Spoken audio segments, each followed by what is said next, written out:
अस्सलाम वालेकुम दोस्तों आज की इस वीडियो में मेरी वीडियो के कमेंट सेक्शन में बहुत सारे लोगों के जरिए किए गए कुछ कमेंट का जवाब देने वाला हूं, क्योंकि बहुत सारे भाइयों ने अपनी समस्याओं को लेकर मेरी वीडियो के कमेंट सेक्शन में मुझसे कुछ सवाल पूछे हैं, जिसका जवाब मैं आज की इस वीडियो में देने की कोशिश करूंगा।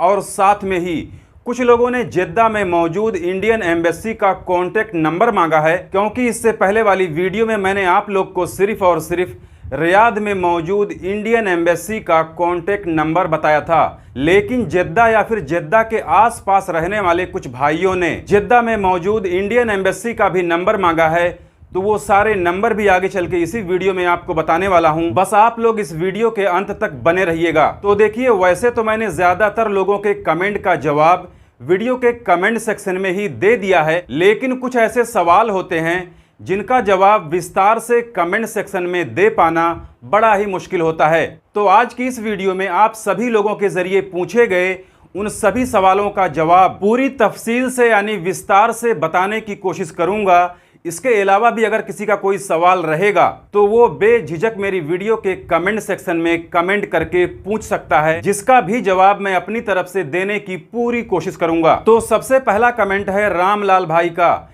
इन्होंने कहा है कि ये रियाद में मौजूद हैं और ये पुलिस से पकड़वा कर जेल यानी तरहील से जाना चाहते हैं। तो देखिए रामलाल भाई, अगर आपको जेल से जाना है तो सबसे पहले आपको पुलिस से पकड़वाना पड़ेगा, और सऊदी पुलिस वाले अगर आपको नहीं पकड़ रहे हैं तो आपको थोड़े बहुत पैसे देकर उन्हें अपनी समस्या बताकर खुद को पकड़वा सकते हैं। बाकी जेल से जाने के लिए आपको कोई बड़ा अपराध, कोई बड़ा जुर्म नहीं करना है। अगला कमेंट है सोनपाल भाई का। इन्होंने कहा है कि भाई इन्हें सऊदी अरब में आकर 6 महीने हो गए हैं।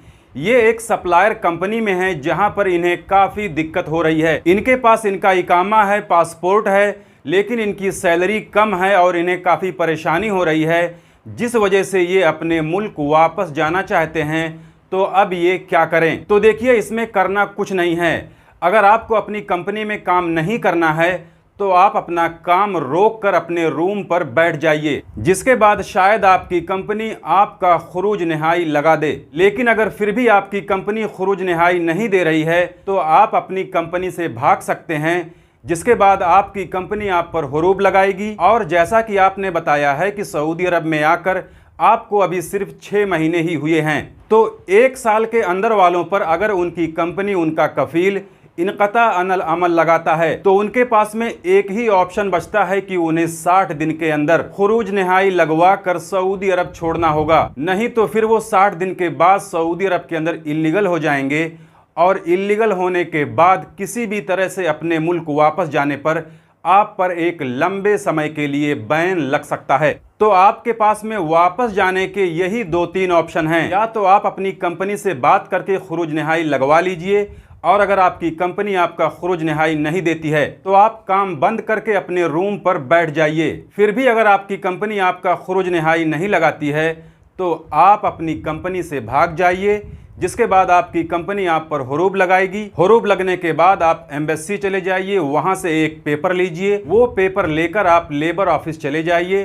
कुछ दिनों के बाद ही आपका खुरूज निहाई लग जाएगा, जिसका मैसेज आपकी मोबाइल पर आ जाएगा। उसके बाद आप टिकट निकालिए और अपने मुल्क वापस चले जाइए। अगला कमेंट गोविंद गुरु नाम का है, जो नेपाल के रहने वाले हैं। इन्होंने कहा है कि ये अपनी कंपनी को छोड़कर भाग गए हैं, इनकी कंपनी ने इन पर फाइन दे दिया है, अब इन्हें अपने मुल्क वापस जाना है, तो फिर कैसे जाएं? तो देखिए गोविंद भाई, कंपनी के फाइन दे देने से कुछ नहीं होता है। कंपनी के पास ये सबूत भी होना चाहिए कि कंपनी ने आपके ऊपर इस वजह से फाइन दिया है। तो अगर आपकी कंपनी ने आपसे किसी सादे कागज पर कोई साइन या फिर आपका अंगूठा नहीं लिया है तो इसमें कोई ज्यादा दिक्कत वाली बात नहीं होने वाली है।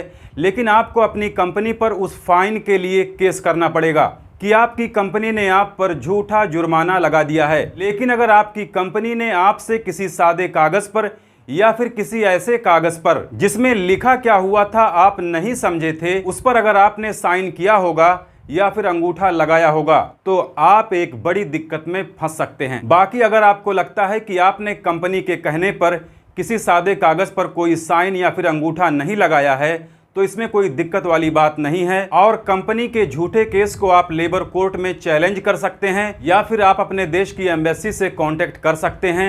वो लोग आपकी समस्या का निवारण, आपकी समस्या का समाधान कर देंगे। अगला कमेंट है खान हदी भाई का।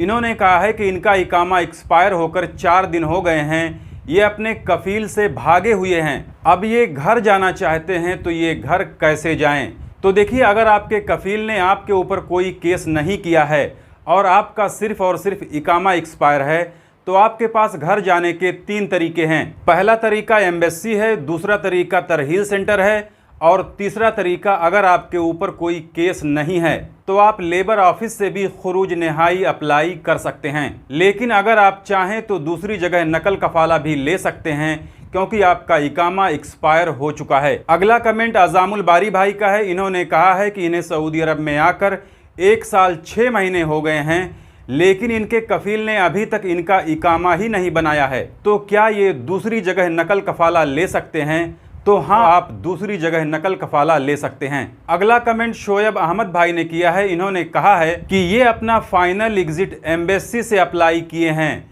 22 दिन हो गए हैं, लेकिन अभी तक इनका फाइनल एग्जिट नहीं लगा है और कितने दिन लग सकते हैं? तो देखिए, एम्बेसी से फाइनल एग्जिट जाने में कोई टाइम फिक्स नहीं है। 2 महीने भी लग सकते हैं, 3 महीने भी लग सकते हैं, या फिर 3 महीने से भी ज़्यादा समय लग सकता है। अगला कमेंट अजमल करीम भाई का है। इन्होंने एक बड़ा इंटरेस्टिंग सवाल किया है। इन्होंने पूछा है कि ये एक सप्लायर कंपनी में काम करते हैं, वो कंपनी अपने वर्करों का इकामा ही नहीं बनाती है और 2 साल पूरा होने के बाद अपने वर्करों का पासपोर्ट देकर उन्हें छोड़ देती है कि जहां जाना है चले जाओ। तो अगर इन्हें फाइनल एग्जिट जाना है तो एम्बेसी से कितने दिन पहले कांटेक्ट कर सकते हैं? तो देखिए, इसमें गलती कंपनी की है। अगर आपके पास इकामा नहीं है तो आप दूसरी जगह नकल कफाला ले सकते हैं या फिर कभी भी एम्बेसी से फाइनल एग्जिट के लिए अप्लाई कर सकते हैं। 2 साल इंतज़ार करने की कोई ज़रूरत नहीं है, क्योंकि कंपनी ने जब इकामा ही नहीं बनाया है तो फिर कॉन्ट्रैक्ट का कोई मतलब ही नहीं है। एक कमेंट है सोनू फरेश भाई का। इन्होंने कहा है कि भाई, मेरी कंपनी मेरा कफील 1 महीने की सैलरी नहीं दिया है, तो मैं क्या करूं? तो देखिए, अगर आप अपनी कंपनी के पास अपने कफील के पास अभी भी काम कर रहे हैं तो ये 1 महीने की सैलरी आम बात है। हाँ, अगर आपकी सैलरी लगातार 3 महीने से नहीं मिली है तो आप इसके लिए लेबर कोर्ट में कंप्लेन कर सकते हैं।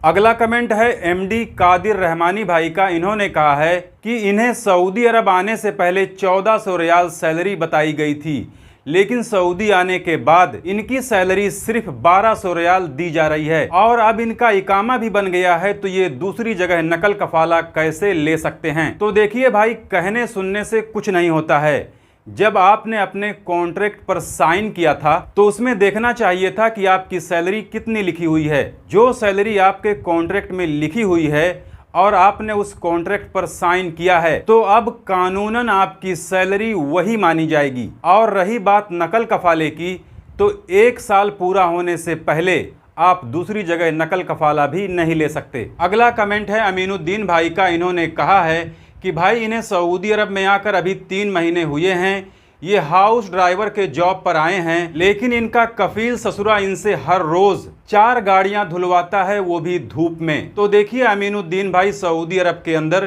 गैर मुल्की हाउस ड्राइवरों की लाइफ यही है कि उनके कफील के पास जितनी भी गाड़ियां होती हैं उसकी साफ सफाई की सारी जिम्मेदारी वो हाउस ड्राइवरों की ही होती है। वैसे अभी आप नए नए आए हो, कुछ दिन के बाद जब आप यहाँ के माहौल में ढल जाओगे तो फिर आपको ये सब करने की आदत पड़ जाएगी। इसके अलावा भी कई सारे लोगों का कमेंट बाकी रह गया है जिसका जवाब मैं इस वीडियो में नहीं दे पाया हूँ। हालांकि उनके कमेंट की रिप्लाई मैंने कमेंट बॉक्स में ही दे दिया है, लेकिन फिर भी अगली वीडियो में उनके भी कमेंट का जवाब देने की पूरी कोशिश करूँगा।